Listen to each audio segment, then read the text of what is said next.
আজকে আমাদের নতুন চ্যাপ্টার এবং এই চ্যাপ্টার আজকে ফার্স্ট ক্লাস, তার নাম হচ্ছে ডিপার্টমেন্টাল অ্যাকাউন্টিং। ওকে, তো ডিপার্টমেন্টাল অ্যাকাউন্টিং এ আমাদের যা যা আছে, তো সেসব কিছু বলার আগে ডিপার্টমেন্টাল চ্যাপ্টার সম্বন্ধে, ডিপার্টমেন্টাল অ্যাকাউন্টিং সম্বন্ধে একটু একটা ইন্ট্রোডাকশন মতো আমি দেওয়ার চেষ্টা করছি। তো প্রথম যেটা বলবো সেটা হচ্ছে চ্যাপ্টারের নামটা তোমরা শুনছো ডিপার্টমেন্টাল অ্যাকাউন্টিং। তো এখানে একটা কথা তোমরা এর আগে এর সাথে খুব অনেকবার এর সাথে পরিচয় হয়েছে, সেটা হচ্ছে ডিপার্টমেন্ট। ডিপার্টমেন্ট ডিপার্টমেন্ট শব্দটাকে তোমরা চেনো,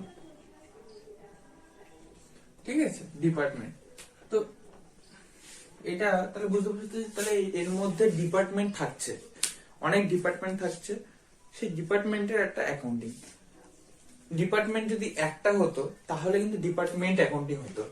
একাধিক ডিপার্টমেন্ট যখন ব্যাপার থাকছে তখনই হয়ে যাচ্ছে সেটা ডিপার্টমেন্টাল অ্যাকাউন্টিং। ওকে, তো ডিপার্টমেন্টাল অ্যাকাউন্টিং এ একটা আমি উদাহরণ দিয়ে একটা গল্প বলি, তারপরে ধরো তোমাদের কনসেপ্টটা ক্লিয়ার হবে। তো কোন কোন ক্ষেত্রে বেসিক্যালি অ্যাকাউন্টিং বা অ্যাকাউন্টেন্সি জিনিসটা আমরা কোথায় করি? যখনই সেখানে কমার্সের ব্যাপার, সেখানে অ্যাকাউন্টিং। আর কমার্স কোথায়? কমার্স মানে কোম্পানি। তা আমাদের অ্যাকাউন্টেন্সি সব ব্যাপার শুরু হয় কোম্পানি থেকে, শেষও হয় কোম্পানিতেই। তো কোম্পানি বা ইন্ডাস্ট্রি যাই বলো না কেন, সেটা ওই ইন্ডাস্ট্রি রিলেটেড বা কোম্পানি রিলেটেড একটা কোম্পানি থেকেই অ্যাকাউন্টিং সিস্টেমটা শুরু হয়। তো সেই অ্যাকাউন্টিং সিস্টেম মধ্যে এখন পড়ে গেছে ডিপার্টমেন্টাল অ্যাকাউন্টিং। তো ডিপার্টমেন্টাল অ্যাকাউন্টিং এ যে ফার্স্ট যে জিনিসটা যে আমি যেটা বলতে চাই, তো এটা একটা স্টোরি মতো তোমরা জেনে রাখতে পারো। এরকম আরো অনেক স্টোরি আছে, আরো অনেক এক্সাম্পল আছে, বাট এটা তোমাদের একটা জানাশোনা স্টোরির মধ্যে হবে। আমরা সবাই একটা কোম্পানি বা একটা ইন্ডাস্ট্রির নাম জানি, যেটা আমাদের ভারতবর্ষ সহ এশিয়া এবং ইউরোপেও মানে মানে ব্যাপক পরিমাণে শিল্প করেছে এবং আরো করবে ভবিষ্যতে। এবং মানুষ, সাধারণ মানুষ এই কোম্পানিতে চাকরি করার জন্য উদ্গ্রীব হয়ে থাকে। তো এই কোম্পানির নাম তোমরা জানো টাটা। Tata tata limited. তো টাটা কিন্তু টাটা, যার বর্তমান মালিকের নাম রতন টাটা, এর আগে যিনি ছিলেন, যিনি এর প্রধান উদ্যোক্তা ছিলেন টাটা ইন্ডাস্ট্রি, টাটা লিমিটেডের, তিনি হচ্ছেন জামশেদ আলী টাটা। তো জামশেদ আলী টাটা যুগ থেকে টাটা লিমিটেডের শুরু, এবং টাটা বর্তমানে আজকে একটা বিরাট বড় কোম্পানি, বিরাট বড় ইন্ডাস্ট্রি। তার সারা ভারত সহ এশিয়াতে তার ব্যাপক বিস্তার। তো আমি এই ক্ষেত্রে কেন টাটা লিমিটেড কে আমি নিয়ে এলাম, বা টাটা লিমিটেড ছাড়া আরো অনেক এক্সাম্পল আছে, রিলায়েন্স লিমিটেড। বা রিলায়েন্স এর ভেতরে ডিপার্টমেন্টের এতটা আমি ডিটেলসে বলতে পারবো না, আমি জানি না। টাটার যে ডিপার্টমেন্টাল অ্যাকাউন্টিং, সেটা আমি খুব ভালোভাবে এক্সপ্লেন করতে পারবো, তাই আমি তোমাদের এই টাটার এক্সাম্পলটা নিলাম। তো টাটা লিমিটেড আজকে আমি এই নাম হচ্ছে ডিপার্টমেন্ট। তো টাটা লিমিটেডের মধ্যে কিন্তু তোমরা যদি একটু ভেবে দেখো, এরা অনেক রকমের বিজনেস করে। নাম্বার ওয়ান, কি বিজনেস করে? এরা মোটরস এর বিজনেস করে। মোটরস, যার নাম টাটা মোটরস। এরা স্টিলের বিজনেস করে, যার নাম টাটা স্টিল।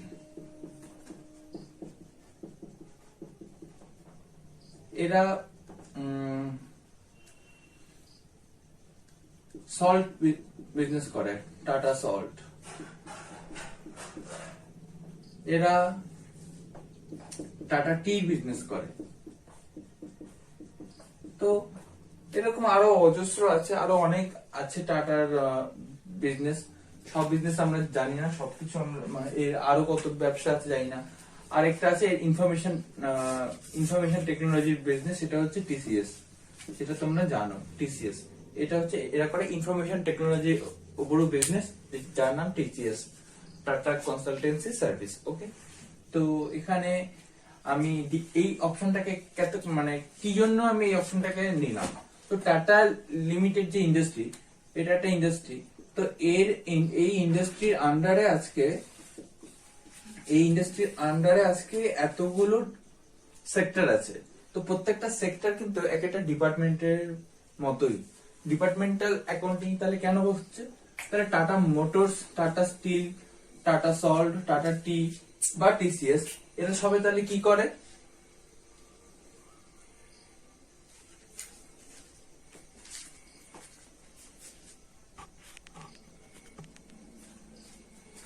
ওকে, হ্যাঁ। তো আজকে Tata Motors, Tata Steel, Tata Salt, Tata Tea এবং টাটার ইনফরমেশন টেকনোলজি কোম্পানি যার নাম টিসিএস। তো আজকে এরা প্রত্যেকটা হচ্ছে, তাহলে টাটার কাছে কি এরা প্রত্যেকটা সেক্টরের যদি আমি সিনোনিম বার করি তাহলে সেটা হচ্ছে ডিপার্টমেন্ট। তো টাটার একটা ডিপার্টমেন্ট, প্রত্যেকটার সাথে সম্পর্কযুক্ত ডিপার্টমেন্ট। তো আমি আজকে একটা সিম্পল এক্সাম্পল তুলছি এখান থেকেই, তোমরা এগুলো জানো। আজকে এবার আমি একটা সিম্পল গল্প তৈরি করছি, আমার তৈরি করা এটা একটা স্টোরি। তো বলছে টাটা মোটরস এর কাজ কি?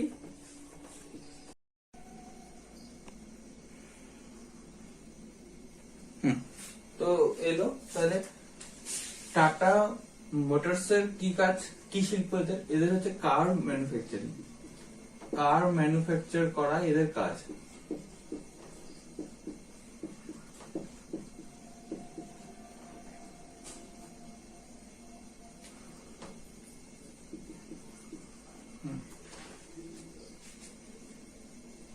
ওকে, তো টাটা আজকে গাড়ি তৈরি করে, টাটা মোটরস গাড়ি তৈরি করে। এবারে গাড়ি তৈরি করার ক্ষেত্রে কি দরকার? স্টিল দরকার। গাড়ি তৈরি করার জন্য টাটা স্টিল দরকার। এবারে টাটার কি লাগবে? গাড়ি তৈরির জন্য টাটা স্টিল লাগবে। স্টিলের জন্য টাটা কোথায় যাবে? স্টিলের জন্য তারা মার্কেট থেকে স্টিল কিনে নিতেই পারে, তার কাছে সে গাড়ি তৈরির জন্য স্টিল তো লাগবে, স্টিল তো আনতেই হবে, সে মার্কেট থেকেও কিনতে পারে। আদারওয়াইজ মার্কেট না থাকলে সে তাদের নিজেদের স্টিল উৎপাদন করার একটা ডিপার্টমেন্ট আছে, তার স্টিল যদি কিনতে হয় সে তাহলে কেন কিনবে মার্কেট থেকে যদি তার নিজের কাছে স্টিল থাকে? তো টাটার স্টিলেরও বিজনেস আছে, তাহলে টাটা কেন মার্কেট থেকে কিনতে যাবে একটা স্টিল? যদি সেটা প্রফিটেবল হয় তাহলে অবশ্যই কিনবে। মার্কেট থেকে কিনে যদি টাটার লাভ হয় তাহলে অবশ্যই টাটা মার্কেট থেকে কিনবে, কিন্তু বেসিক্যালি ক্ষেত্রে করবে না। সে টাটা তাহলে কি করবে? টাটা গাড়ি তৈরি করার জন্য যে স্টিল, টাটা নিজের যে ইন্ডাস্ট্রি আছে সেখান থেকেই নিয়ে নেবে। টাটা স্টিল থেকে কিন্তু টাটা তাহলে তার প্রয়োজনীয় যেটুকু স্টিল গাড়ি তৈরির জন্য টাটা মোটরস সেটা কিন্তু টাটা স্টিলের থেকে পারচেস করে নেবে। এবার নিজেদের কোম্পানি একটা ডিপার্টমেন্ট থেকে আরেকটা ডিপার্টমেন্টে যাচ্ছে বলে কি বিজনেস নয়? ওটা তো বিজনেস। কারণ দিনের শেষে আমাদের সবার ক্ষেত্রে কিন্তু আলাদা আলাদা করে সবার ব্যালেন্স শিট কোম্পানি দেখবে। বছরের শেষে যখন ব্যালেন্স শিট চেক করা হবে তখন কিন্তু প্রত্যেকের আলাদা আলাদা করে ব্যালেন্স শিট দেখা হবে, এর ব্যালেন্স শিট আলাদা, এর ব্যালেন্স শিট আলাদা। তো সবার ব্যালেন্স শিট কিন্তু বছরের শেষে দেখা হবে। তাহলে সেক্ষেত্রে আজকে যদি টাটা স্টিল যদি টাটা মোটরসকে কিছু স্টিল বিক্রি করে গাড়ি তৈরির জন্য, তাহলে সেক্ষেত্রে কিন্তু সে, হ্যাঁ এটা ঠিক যে টাটা স্টিল টাটা মোটরসকে বিনা পয়সায় কিন্তু কিছু দেবে না, আবার টাকা নিয়েও কিন্তু কিছু দেবে না, ঠিক আছে? তাহলে টাটা মোটরস টাটা স্টিলের থেকে যে পরিমাণটা নেবে তাহলে সেই পরিমাণ কিন্তু সেটা তাহলে টাটা স্টিল একে তাহলে যে পরিমাণ স্টিল দেবে সেই স্টিলটা তারা কি মূল্যে দেবে? এক হতে পারে সেল প্রাইস, মানে সেল প্রাইস মানে কি আমরা জানি, সেল মানে হচ্ছে cost plus profit. Cost plus profit মানে সেল প্রাইস দিতে পারে, আবার কস্ট প্রাইসও দিতে পারে, এটাতেও দিতে পারে, এটাতেও দিতে পারে। তো এবার সেটা আমাদের অঙ্কে বলে দেবে যে কি কোন প্রাইসে দেবে। তো টাটা স্টিল তার স্টিল কিছু টাটা মোটরসকে দেবে, মোটরস সেই স্টিলটাকে নিয়ে তৈরি করবে। তো আজকে ধরো টিসি, এবারে ধরো টাটার ব্যবসা সারা বছর হলো, সারা বছর হওয়ার পরে টাটার যে ইনফরমেশন টাটার যে ইনফরমেশনের কাজ সেটা কি সারা বিশ্বে, এবং তোমরা জানো যে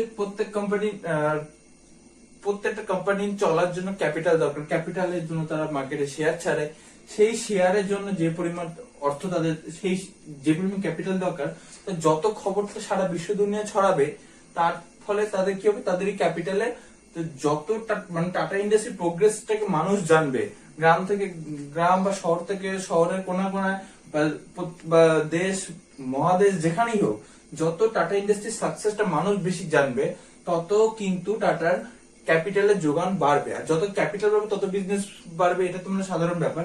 তো টাটার আজকে যদি টাটার ইনফরমেশনটা যদি সারা বিশ্ব দুনিয়ার কাছে ছড়িয়ে দিতে হয়, সেই কাজটা কে করবে? টিসিএস ইনফরমেশনের কাজ করবে, ইনফরমেশন টেকনোলজি। তো টাটা মোটরসকে যদি আরো গ্রো করতে হয় তাহলে তাকে কিন্তু অলওয়েজ টিসিএস এর হেল্প নিতে হবে। তাহলে কি হলো এখানে, তাহলে টাটা স্টিল দরকার পড়লে টাটা নিজের যে স্টিল কোম্পানি সেখান থেকে স্টিল নিচ্ছে টাটা মোটরস যদি ইনফরমেশন যদি মার্কেটে স্প্রেড করতে তাহলে তার হেল্প নিতে হবে টিসিএস এর। তো এইভাবে প্রত্যেকের সাথে সম্পর্ক যুক্ত। আজকে ধরো টাটা সল্টের বিদেশে বা এক স্টেট থেকে অন্য স্টেটে, সাপোজ ওয়েস্ট বেঙ্গল থেকে বম্বে, এক স্টেট থেকে অন্য স্টেটে যদি পণ্য বহন করে নিয়ে যেতে হয়, টাটা সল্ট যদি আজকে বম্বে থেকে যদি আমাদের ওয়েস্ট বেঙ্গলে যদি টাটা সল্ট আসে, তাহলে কিন্তু আমাদেরকে এই বম্বে থেকে যে গাড়িটা আসবে সেটা ধরো আমরা কি করলাম, এটা তো টাটা আজকে আর কেন বাইরে থেকে অন্য কোম্পানির গাড়ি কিনবে, টাটার নিজের গাড়ি থাকবে, টাটার মোটরস ট্রাক আছে, সেই মোটরস থেকে একটা ট্রাক তুলে নিয়ে সেটা নিজের যে গাড়ি সেই গাড়িতেই পণ্য সেটা সেটা এক্সপোর্ট করবে। তো টাটার যদি নিজেরই সব জিনিসপত্র থাকে তাহলে সে টাটা কেন মার্কেট থেকে কিনতে যাবে, তাই না? তো সাপোজ এটি হচ্ছে মানে তাহলে টাটা টির ক্ষেত্রে তাই টাটা টির সেটাই বিজনেস। টাটা টি আজকে টাটা টি আর টাটা সল্টের হয়তো কোনো রকম সম্পর্ক থাকবে না, কারণ টাটা সল্টের সাথে মানে চিনি মানে চায়ের সাথে নুনের কোনো সম্পর্ক নেই, সেটা আলাদা ব্যাপার। তো টাটা টির কোনোভাবে দরকার টাটা সল্টকে পড়বে না, বাট টাটা সল্টের টাটা টি কে দরকার পড়বে না, বাট টাটা স্টিলের হয়তো দরকার, কোনো একটা টাটা সল্টের কোনো একটা সেট দরকার, কোনো একটা ইন্ডাস্ট্রি, কোনো একটা স্টিল প্ল্যান্ট দরকার, তার জন্য তাকে টাটা সল্ট চাইলে টাটা স্টিলের থেকে স্টিল কিনে নেবে। টাটা টিতে যদি কোনো প্ল্যান্ট দরকার তাহলে সে স্টিলের থেকে টাটা স্টিল থেকে সেই স্টিল প্ল্যান্টটা কিনতে পারে। টিসিএস এর যদি অফিসের জন্য কোন রকম স্টিল সেট দরকার তাহলে সেটা সে টাটা স্টিলের থেকে কিনে নিতে পারে। তো এইভাবে একে অপরের সাথে এক একটা ডিপার্টমেন্ট, টাটা ইন্ডাস্ট্রি যে বড় একটা ছাদ, তার নিচে প্রত্যেকটা ডিপার্টমেন্ট একে অপরের সাথে কোনো না কোনো ভাবে সম্পর্ক যুক্ত, ঠিক আছে? তো এই যে সম্পর্ক তাহলে কি, তাহলে আজকে কি গল্প দাঁড়াচ্ছে, তাহলে টাটা যখন ব্যবসা করতে নামছে বা টাটা যখন একটা গাড়ি তৈরি করতে মার্কেটে নামছে, তাহলে তার স্টিল কেনার জন্য কিন্তু সে মার্কেটে ছুটবে না, সে তার নিজের কোম্পানি থেকে স্টিল কিনবে। তো আবার যদি টাটার ইনফরমেশনকে যদি ইন্টারন্যাশনাল স্প্রেড করতে হয় তাহলে সে অন্য কোনো কোম্পানিকে গিয়ে ধার করে বলবে না, উইপ্রো বা ইনফোসিস কে গিয়ে বলবে না বা আইবিএম কে গিয়ে বলবে না যে তোমরা আমাদের ইনফরমেশনকে বিদেশে ছড়িয়ে দাও, সে তার নিজের যে ইন্ডাস্ট্রি টিসিএস সেখান থেকেই সেই তার বিজনেস যে গ্রো করবে। তো টাটার এই যে একটা ডিপার্টমেন্ট আরেকটা ডিপার্টমেন্টকে যে হেল্প করছে, তো এতে আলটিমেটলি উন্নয়নটা কার হচ্ছে? টাটার নিজের উন্নয়ন হচ্ছে।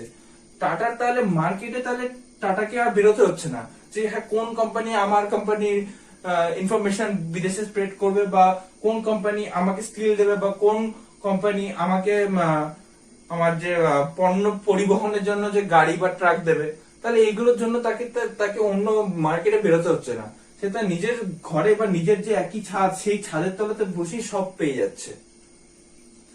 তো এটাই হচ্ছে এবারে বছরের শেষে কি হচ্ছে, বছরের শেষে সবার সেপারেট আলাদা আলাদা করে কিন্তু সেপারেট ব্যালেন্স শিট ফাইনাল এখন চেক করা হচ্ছে।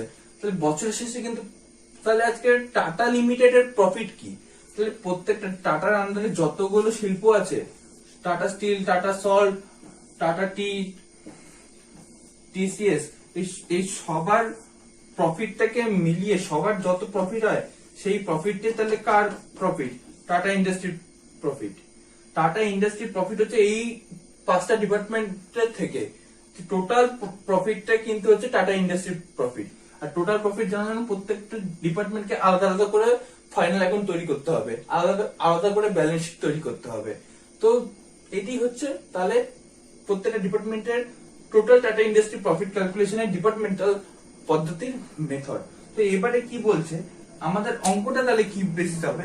আমাদেরকে এরকম কোন একটা ইন্ডাস্ট্রি দিয়ে দেওয়া হবে, সেই ইন্ডাস্ট্রি ডিপার্টমেন্টের এক বছরের সেল প্রফিট সব দিয়ে দেবে, সেল দিয়ে দেবে, পারচেজ দিয়ে দেবে, বা সেল যাই বলো, মানে একটা ফাইনাল অ্যাকাউন্ট তৈরি করার জন্য যা যা এলিমেন্ট সব দিয়ে দেওয়া হবে, আমাদেরকে জাস্ট প্রফিটটা ক্যালকুলেশন করতে হবে যে ডিপার্টমেন্ট ওয়াইজ আমাদের প্রফিট কত, এবং ডিপার্টমেন্ট যখন বেরিয়ে যাবে, ডিপার্টমেন্ট বেরোনোর পরে টাটা ইন্ডাস্ট্রির টোটাল কত প্রফিট, টাটা ইন্ডাস্ট্রির কত প্রফিট হলো সেটা আমাদের হয়তো ক্যালকুলেশন করতে হবে, বা টোটাল ইন্ডাস্ট্রির কত প্রফিট হলো সেটা ক্যালকুলেশন করতে হবে।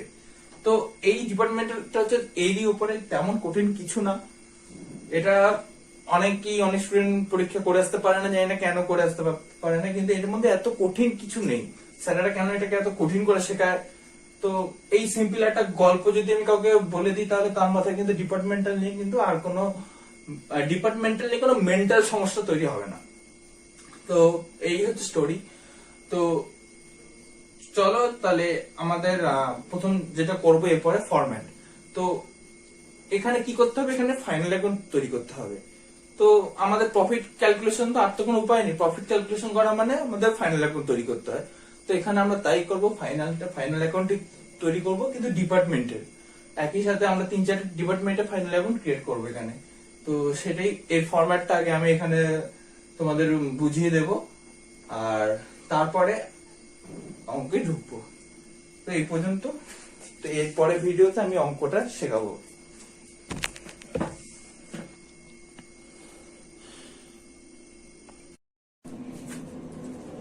আচ্ছা, এবারে আমি যেটা লেখাচ্ছি সেটা হচ্ছে format.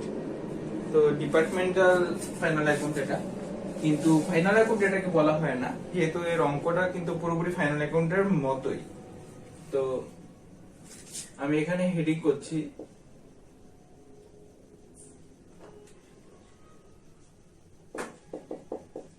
Departmental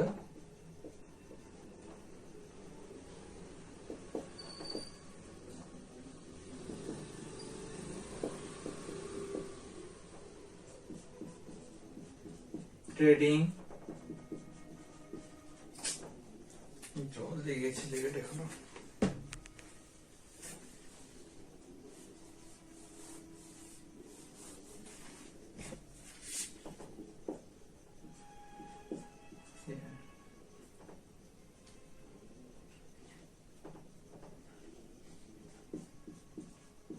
handle departmental trading and profit and loss, departmental trading and profit and loss. Okay, তো চলো এটা ফার্স্ট ফরম্যাট। তো ট্রেডিং প্রফিট এন্ড লস তোমরা মানে জানো মোটামুটি কি ফরম্যাটটা, তো আমি একটু দেখিয়ে দিচ্ছি। ওকে, তো এখানে আমি ধরো ডিপার্টমেন্টাল অঙ্ক আমি করছি, ধরো আমাদের আগের গল্পটার এক্সাম্পল অনুযায়ী এখানে দুটো, এটা তোমরা কিন্তু লিখে নেবে, এটা জাস্ট ফরম্যাট, ঠিক আছে। তো এখানে দুটো ডিপার্টমেন্ট, যেমন আমি বলেছিলাম, একটা হচ্ছে টাটা স্টিল আর একটা হচ্ছে টাটা স্টিল আর মোটরস। তো টাটা স্টিল অ্যান্ড মোটরস এর মধ্যেই হবে, তো টাটা স্টিল আর মোটরস তোমাদের বুঝতে সুবিধা হবে। তো এর মধ্যেই এটা করে দিলে তোমরা বুঝবে। আর এখানে তো তোমরা জানো পার্টিকুলার্স লিখতে হয়, পার্টিকুলার্স and particulars,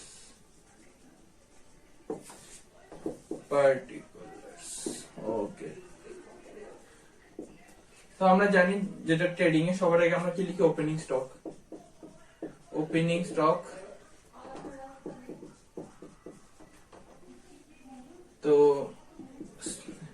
এখানে আমি স্টার দিচ্ছি, এটা জাস্ট ফরম্যাটটা লিখে রাখলে পরে যখন এক্সাম আগে একবার রিভিশন দেবে তখন সুবিধা হবে। তারপরে লিখি পারচেজেস,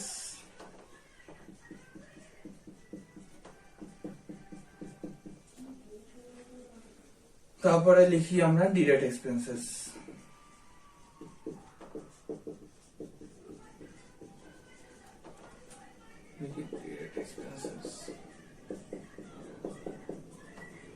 তারপরে আমরা এই পাশে লিখি সেলস,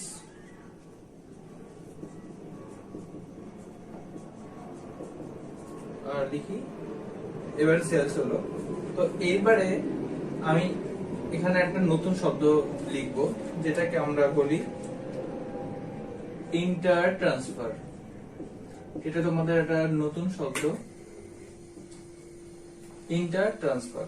আর এদিকেও একটা লিখবো ইন্টার ট্রান্সফার, ইন্টার ট্রান্সফার। ওকে, তো ইন্টার ট্রান্সফার এই শব্দটার মানে কি আমি একটু বুঝিয়ে দিই। ইন্টার ট্রান্সফারটা কি? ইন্টার ট্রান্সফার হচ্ছে ইন্টার ট্রান্সফার এই দুদিকে আমি এখানে লিখলাম, যদিও যখন অঙ্ক করবে তখন দেখবে একদিকে যেদিকে ইন্টার ট্রান্সফার ক্রেডিট দিকে আসবে তার উল্টো দিকে সেই একই ঘরে ইন্টার ট্রান্সফার ডেবিট দিকে হবে। মানে ধরো ব্যাপারটা হচ্ছে অনেকটা এই টাইপের। ইন্টার ট্রান্সফার যদি স্টিল না ধরো যদি টাটা মোটরস বা যে মোটরস যে ডিপার্টমেন্ট আছে তারা যদি কিছু বিক্রি করে কাকে? স্টিলকে। তারা যদি বিক্রি করে বা নিজেদের স্টক ট্রান্সফার করে স্টিলকে, তাহলে টাটা মোটরস তাদের কিছু ট্রাক টাটা স্টিলকে বিক্রি করেছে পণ্য পরিবহনের জন্য। তো সেক্ষেত্রে আমরা কি লিখি? ওটা তো কাইন্ড অফ বিক্রি। তারা তাদের নিজেদের স্টক থেকে কিছু স্টক দিয়ে দিচ্ছে আরেকটা ডিপার্টমেন্টকে। তো সেক্ষেত্রে এটা কি হলো? বিক্রি। আর বিক্রি হলো আমরা কোন দিকে লিখি? সেলস, ক্রেডিট দিকে। তাই আমরা এটা লিখলাম sales of motors. Okay, sales of motors. আর এখানে ইন্টার ট্রান্সফার কি লিখবো? Purchase of steel. স্টিল কিনেছে কার থেকে? মোটরস এর থেকে। স্টিল কিনেছে মোটরস থেকে, তাহলে মোটরস কে বিক্রেতা। তাহলে মোটরস কি হচ্ছে? বিক্রি হচ্ছে। সেটাকে যেহেতু যদি আজকে সেল মানে কি? আউটসাইড, মার্কেটে যেটা বিক্রি করছে আউটসাইড।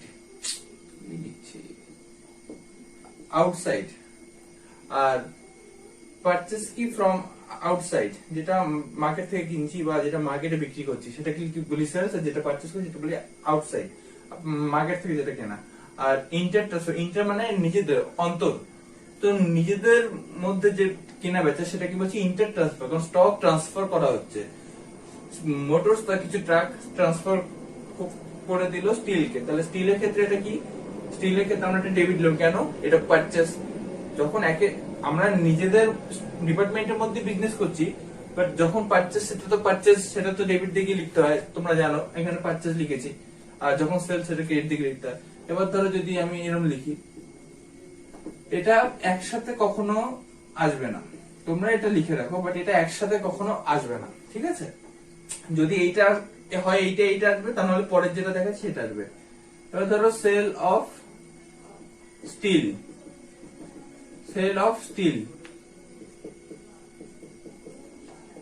এবার ধরো স্টিল তাদের কিছু স্টিল স্টক বিক্রি করলো মোটরস কে গাড়ি তৈরির জন্য। সেটা তাহলে কি? ইন্টার ট্রান্সফারে লিখবো, বাট কি লিখবো? Purchase of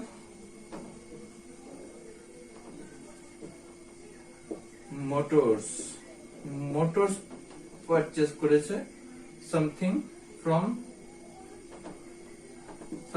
some steel from Tata steel. তাহলে এক্ষেত্রে যার এক্ষেত্রে কেনা হবে তার এক্ষেত্রে, যার এক্ষেত্রে বিক্রি করা হবে তার এক্ষেত্রে কেনা হবে, যার এক্ষেত্রে বিক্রি হবে তার এক্ষেত্রে কেনা হবে। এটা হচ্ছে একে অপরের সাথে সম্পর্কযুক্ত। যে কোনো অঙ্কে নয় এটা দেওয়া থাকবে, নয় এটা দেওয়া থাকবে, দুটো একসাথে দেওয়া থাকবে না। খুব কম অঙ্কে থাকে, দেওয়া না থাকার চান্স বেশি। এবারে আমরা ব্যালেন্স করবো, ব্যালেন্স করে যদি প্রফিট হয় তাহলে আমরা কি লিখবো এখানে, গ্রস প্রফিট। গ্রস প্রফিট সেটা আমরা লিখবো, হয়ে গেল।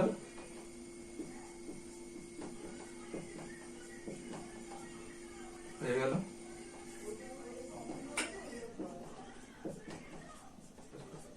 এই হচ্ছে ফরম্যাট, এই ফরম্যাটটা তোমরা লিখে নেবে। তো এইটাই হচ্ছে তোমাদের গ্রস প্রফিট বেরিয়ে যাওয়া মানে তোমাদের ট্রেডিং কমপ্লিট।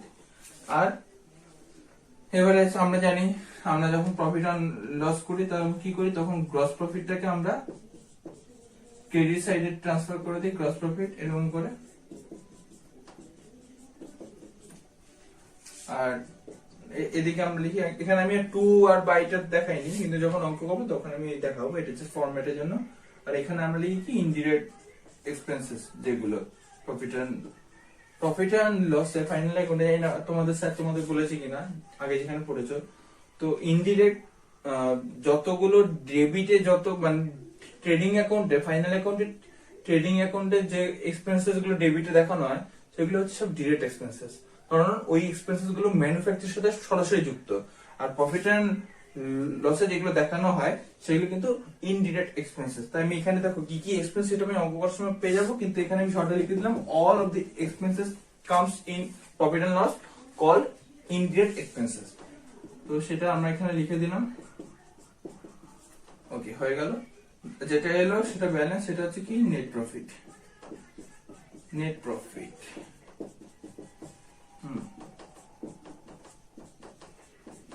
এই হচ্ছে ফরম্যাট, এই হচ্ছে ফরম্যাট।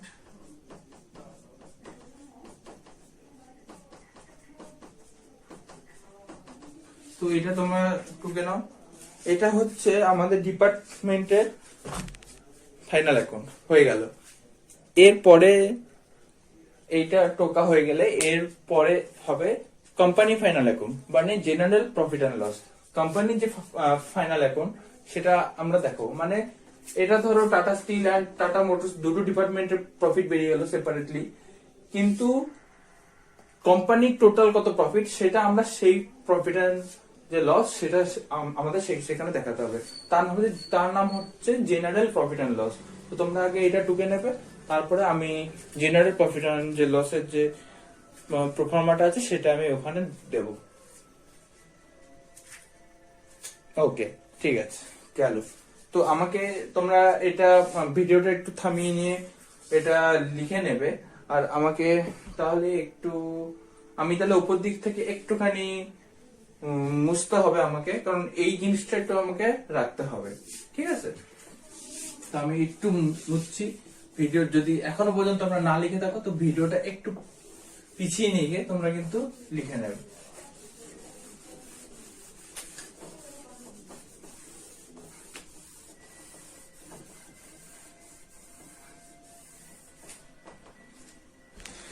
তো এবারে আমি যেটা লিখি সেটা হচ্ছে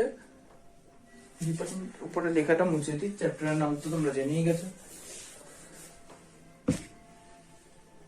এর নাম হচ্ছে জেনারেল প্রফিট অ্যান্ড লস, ঠিক আছে? General profit and loss. এই অঙ্কটা এই এত স্টেপ করার পরে তারপর তোমাদের এটা করতে হবে, যদি বইতে বলে দেয় করতে।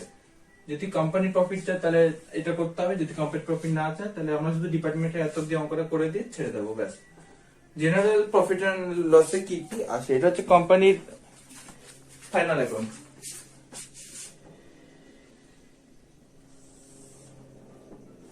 তো জেনারেল প্রফিট অ্যান্ড লসের ফরম্যাটটা অনেকটা এই টাইপের। কি লিখবো? By net profit, by net profit বলে আমরা এরকম একটা হেডিং করব। আর এটা কি ছিল? এটা ছিল স্টিল, এটা ছিল মোটরস,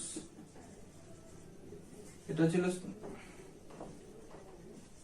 স্টিল মোটরস। তো এক্ষেত্রে আমরা তাহলে কি লিখবো? এইভাবে সেপারেটলি লিখবো, স্টিলের প্রফিট এন্ড মোটরস এর প্রফিট দুটো যোগ করব, যোগ করে যে অ্যামাউন্ট আসবে সেটা আমরা এখানে লিখে দেবো। হয়ে গেল। আর অল দি জেনারেল এক্সপেন্সেস লিখবো আমরা এখানে। জেনারেল এক্সপেন্সেস মানে সেটা আমরা পরে বোঝাচ্ছি। জেনারেল এক্সপেন্সেস বলছি হুইচ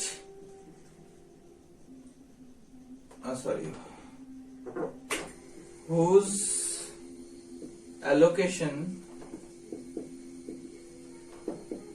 is not possible। আর যেটা ব্যালেন্স করে যদি প্রফিট আসে তাহলে আমরা এখানে লিখবো নেট প্রফিট। এটা কার? এটা হচ্ছে টোটাল কোম্পানির, মানে হিসাব মতো আমাদের এক্সাম্পল অনুযায়ী টাটা মোটরস এর, সরি টাটা মোটরস না, টাটা ইন্ডাস্ট্রি প্রফিট এটা। তো এই হচ্ছে ফরম্যাট। তো কমপ্লিট ফরম্যাট এটাই, তোমরা এটা টুকে নেবে।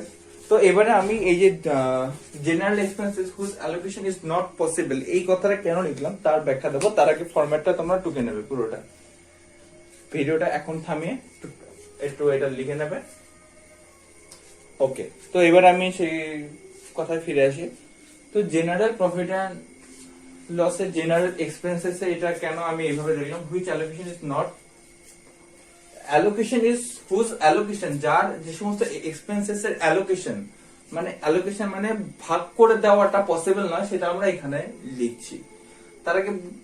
তার আগে বলি আমাদের অঙ্কে, আমাদের এই অঙ্ক না, তোমরা আমি মনে হয় তোমরা তো যদি শিখতে পারলে না, এটা তোমাদের একটা দুর্ভাগ্য যে কোভিড ডিউরিং সিচুয়েশনে তোমাদের সেকেন্ড সেমিস্টার হলো না। তো সেকেন্ড সেমিস্টার না হওয়ার কারণে তোমরা একটা চ্যাপ্টার শিখতে পারোনি আমি জানি, সেটা হচ্ছে যার নাম হচ্ছে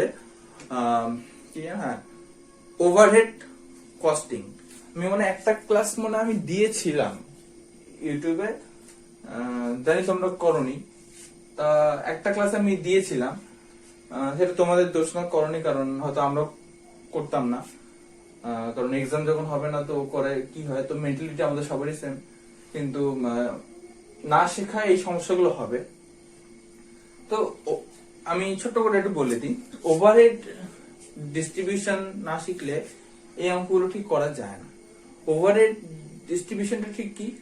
ওভারহেড ডিস্ট্রিবিউশন প্রত্যেক জনকে সমান ভাগে ভাগ করে দেওয়া। ডিস্ট্রিবিউশন মানে তোমরা জানো ওভারহেড, ওভারহেড মানে আমি সেই কস্টিং শেখানোর সময় একটা বলেছিলাম যে সমস্ত ডিরেক্ট এক্সপেন্সেস কে বলা হয় ডিরেক্ট এক্সপেন্সেস, কিন্তু বা ম্যানুফ্যাকচারিং এক্সপেন্সেস, কিন্তু যে সমস্ত খরচগুলো যে সমস্ত খরচ, আমি একদম সোজা বাংলা ভাষা বলছি, যে সমস্ত খরচ ম্যানুফ্যাকচারিং এর সাথে সরাসরি সম্পর্কযুক্ত তাদের বলা হয় ডিরেক্ট এক্সপেন্সেস।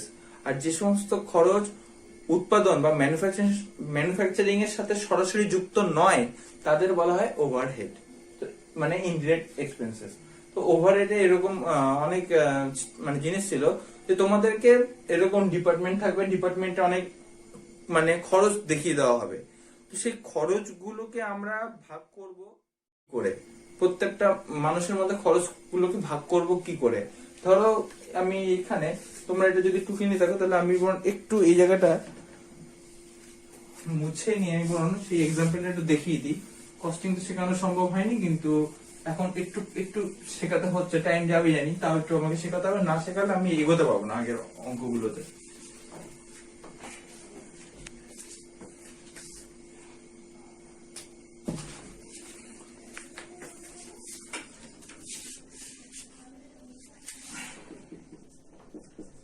রেন্ট, আমি কয়েকটা এক্সপেন্সেস এর নাম লিখছি, এই এক্সপেন্সেস গুলোকে ডিস্ট্রিবিউশন করাবে কি করে। 1 number rent, 2 number salary,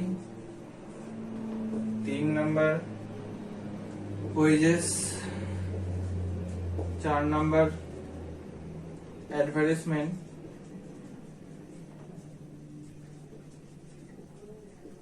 5 number কি লিখি স্টেশনারি,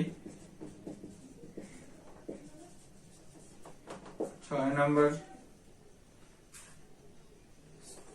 ধরো স্যালারি অফ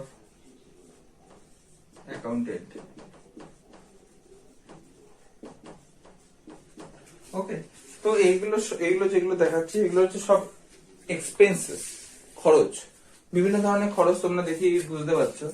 তো এবারে কোম্পানি কি করে, কোম্পানি অনেক সময় খরচ একটা ধরো টাটা ইন্ডাস্ট্রি আমাদের মধ্যমগ্রামে তাদের একটা নতুন ব্রাঞ্চ করলো। তারা মোটামুটি ধরো 100 বিঘা জমির ওপর একটা বিরাট বড় একটা প্ল্যান্ট তৈরি করলো। তো সেই প্ল্যান্টের সেই একটা ইন্ডাস্ট্রি একই ছাদের তলায় তাদের টাটা মোটরস থাকবে, টাটা স্টিল থাকবে, টাটা সল্ট থাকবে, টাটা টি থাকবে এবং টাটা এবং টিসিএস থাকবে। তো 100 বিঘা জমিটার যে তারা কিনলো না, বেশিরভাগ ক্ষেত্রে যে সমস্ত কোম্পানি দেখো, তারা কোম্পানি যে বিল্ডিং গুলো দেখো তারা কেনে না, তারা ভাড়া নেয়। মানে তাদের কন্ট্রাক্ট হয় কত বছরে, তাদের কন্ট্রাক্ট হয় 50 বছর, 60 বছর কিংবা 100 বছর। যদি 100 বছর হয় না, 99 ইয়ার্স হয়। কোন ক্ষেত্রে যদি ইজারা বা ভাড়া দেওয়া হয়, আমরা বলি ইজারা দেওয়া, সেটা 100 বছরে কখনো হয় না, 99 বছরে হয়, তো 100 বছর হয় না। তো সেরকমই একটা ঘটনা। তো ধরো টাটা ইন্ডাস্ট্রি তার একটা ব্রাঞ্চ খুলে আমাদের মধ্যমগ্রামে তারা ব্রাঞ্চ খুলে, তো তারা 100 বিঘা জমির উপর একটা প্ল্যান্টকে পুরো ভাড়া নিয়ে নিল। এবার ধরো ভাড়া দেওয়া হলো, ভাড়া হচ্ছে 5 লক্ষ টাকা, 5 লক্ষ টাকা। আর আমাদের 5 লক্ষ টাকা ভাড়া। আর আমাদের ওই 100 বিঘা জমি প্ল্যান্টের উপরে টাটা ইন্ডাস্ট্রি 5খানা ডিপার্টমেন্ট কাজ করে। কি কি তোমাদের এক্ষুনি সেই বলেছিলাম, একটা হচ্ছে মোটরস, একটা স্টিল, একটা টি, একটা সল্ট, একটা হচ্ছে টিসিএস। তো এতগুলো, তো 5টা ডিপার্টমেন্ট ওই 100 বিঘা জমির উপরে কাজ করছে। তো বলছে 5 লাখ টাকাটা যেটা, এটা টাটা ইন্ডাস্ট্রি এবারে কি করে দেবে? তো টাটা ইন্ডাস্ট্রি তো রতন টাটা তো নিজের পকেট থেকে সে টাকাটা বার করে দেবে না। সে প্রত্যেক কোম্পানির যে প্রফিট, সেই প্রফিট থেকে সেই টাকাটা বার করে অ্যারেঞ্জ করে রেন্ট দেবে। তো বলছে যে টাটা লিমিটেড মধ্যমগ্রাম যে ব্রাঞ্চ, তার রেন্ট হয়েছে 5 লক্ষ টাকা। তো motor, steel, tea, salt, TCS এরা কি করে 5 লক্ষ টাকা ওখানে দেবে? আজকে ধরো সব থেকে বেশি যাদের জায়গা লাগে সেটা হচ্ছে টাটা মোটরস এর ধরো সব থেকে বেশি জায়গা লাগে। 5 ভাগের 3 ভাগই লাগে ধরো এর। 5 ভাগের 3 ভাগ এইভাবে না লিখে যদি আমি লিখি যে পুরোটা যদি ধরি আমি, মানে পুরোটা যদি ধরি 10, যে ওটা 100 বিঘা জমি আছে, 100 বিঘা জমির মধ্যে যে প্ল্যান্ট, সেই প্ল্যান্টের মধ্যে সব থেকে বেশি ধরো 50 বিঘা জায়গা লাগে টাটা মোটরসের। স্টিলের লাগে 20 বিঘা, টাটা টির লাগে হচ্ছে 10 বিঘা, টাটা সল্টের লাগে হচ্ছে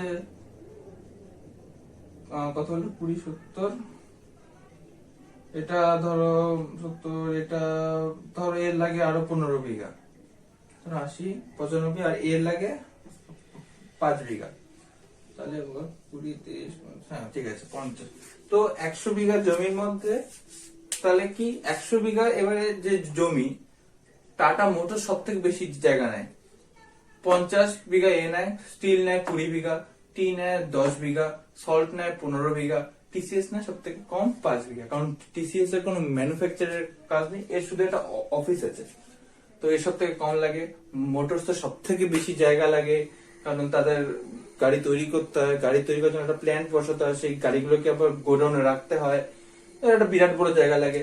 স্টিলের অনেক বেশি জায়গা লাগে, স্টিলের লাগে 20 বিঘা, টির আর একটু কম লাগে, তার যে 10, সল্টের একটু বেশি জায়গা লাগে 15, এবং টিসিএস এর হচ্ছে 5 বিঘা। ওকে, তো আজকে যদি 5 লাখ টাকা যদি রেন্ট হয়, তাহলে কি সবাই সমান ভাগে টাকা ভাগ করবে?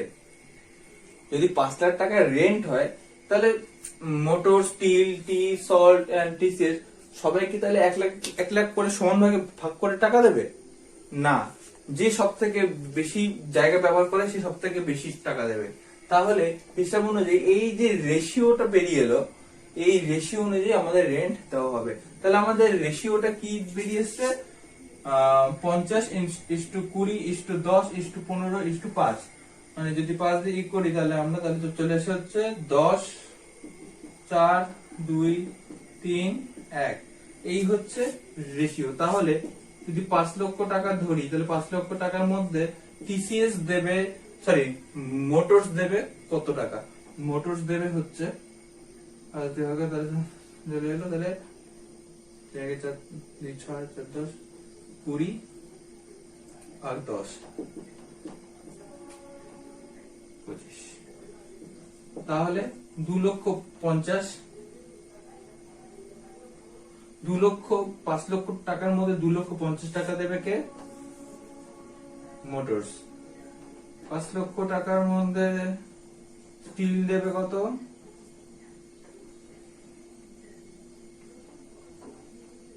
4 আর 20, 5 আর 1 লক্ষ টাকা। 1 লক্ষ টাকা দেবে টাটা স্টিল। তো 5 লক্ষ টাকার মধ্যে 2/20, 10, 50,000 টাকা দেবে টাটা টি। তো এইভাবে যে রেশিওটা আমরা এখান থেকে জানতে পারলাম। তো এটাই হচ্ছে ওভারেজ। এবারে এই হচ্ছে এটা রেন্ট। তাহলে রেন্ট পেমেন্ট করবে মোটর সব থেকে বেশি, স্টিল দেবে তার থেকে কম, টি দেবে তার থেকে কম, সল্ট তার থেকে একটু বেশি দেবে, টিসি সবার থেকে কম দেবে। এই যে রেশিওটা আমরা খুব সহজে পেয়ে গেলাম। কোথা থেকে? কে কতটা জায়গা অকুপাই করেছে, কে কতটা জায়গা নিয়েছে তাদের নিজেদের কার্যকলাপ চালানোর জন্য। তাই সেটা আমরা যদি জানতে পেরে যাই তাহলে আমাদের এই হিসাবটা তৈরি করার কোনো সমস্যা নাই।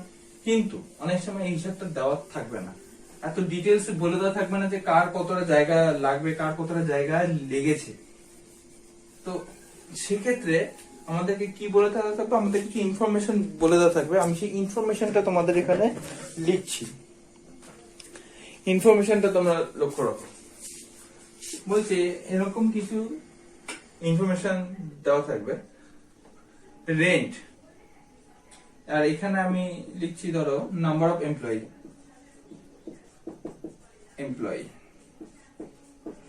Number of employees. 2, area occupied,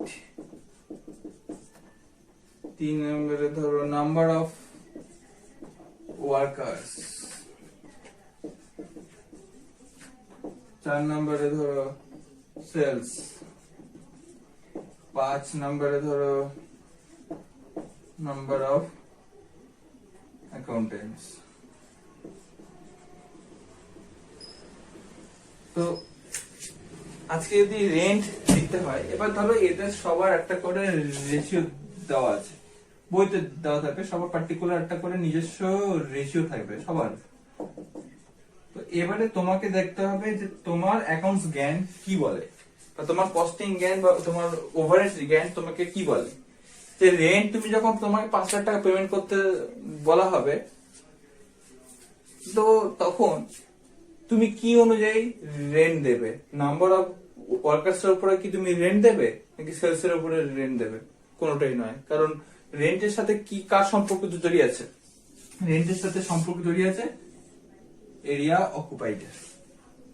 area occupied এর যে রেশিও দেওয়া থাকবে x:y:z লিখলাম আমি, সাপোজ এরিয়া অকুপাইড এর যে রেন্ট দেওয়া থাকবে সেই রেন্টের ভিত্তিতে আমি সেই রেন্টের টাকাটা ভাগ করে দেবো।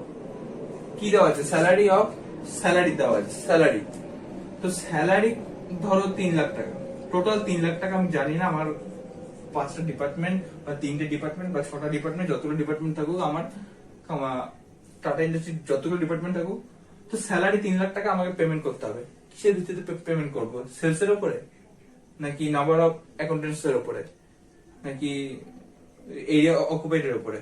আমি স্যালারি দেব নাম্বার অফ এমপ্লয়িজ এর উপরে, আমার কত কর্মচারী আছে তার উপরে আমি দেব আমার স্যালারি। তাহলে স্যালারিকে আমি কোন রেশিওতে ভাগ করবো? নাম্বার অফ এমপ্লয়িজ এর যে রেশিও দেওয়া থাকবে এখানে, সাপোজ ধরো A, B, C, সেই যে রেশিও তার উপরে আমি তাহলে স্যালারিকে এই এবিসি যে রেশিও তাতে ভাগ করে দেবো, রেন্টকে ভাগ করে দেবো এরিয়া অকুপাইড যে রেশিও এক্স ওয়াই জেড তাতে।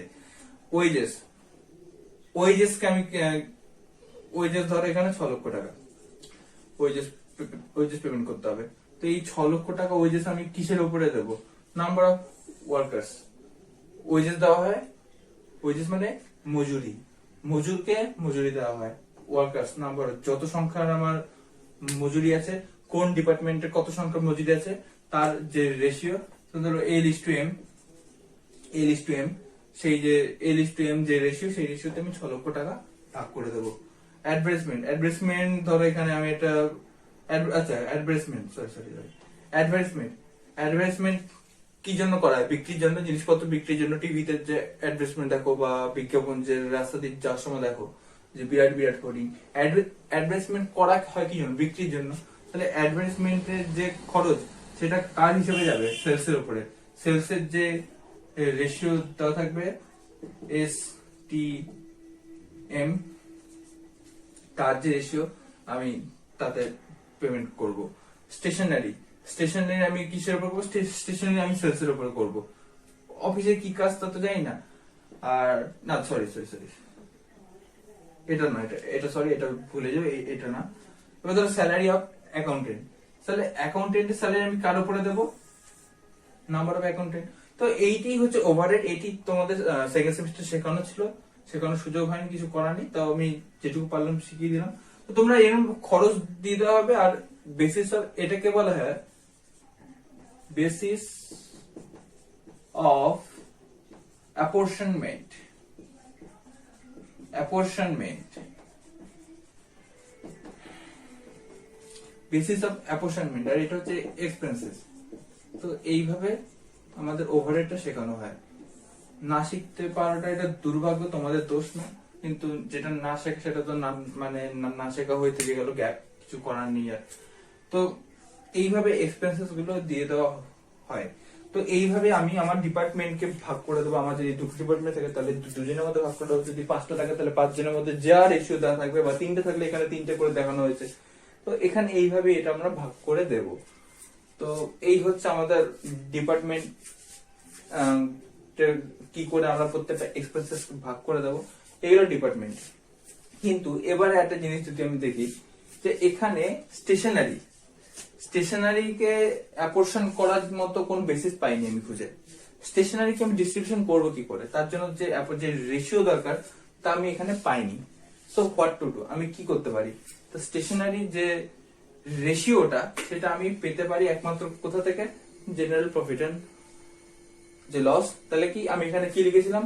Whose allocation is not possible. Stationery allocation করার মতো কিছু নেই। তাহলে যেই এক্সপেন্সেস অ্যালোকেশন হবে না, তাহলে সেই এক্সপেন্সেসটাকে আমরা পাঠিয়ে দেবো জেনারেল প্রফিট এন্ড লসে। তারপরে যেটা ব্যালেন্স থাকবে সেটা হচ্ছে নেট প্রফিট। তাহলে স্টেশনারি এখানে কোথায় চলে যাবে? জেনারেল প্রফিট এন্ড যে লস সেখানে চলে যাবে, কারণ এখানে কোনো অ্যাপোর্শনমেন্ট করার দরকার নেই। যেটা এমন সেটা আমি এখানে বসিয়ে দেবো, প্রফিট পেয়ে যাবো। তো এই যে বেসিস গুলো আমি দেখালাম, এগুলো অনেক ক্ষেত্রে তোমাদেরকে অঙ্কে হয়তো নিজেদেরকে বুঝে নিতে হবে।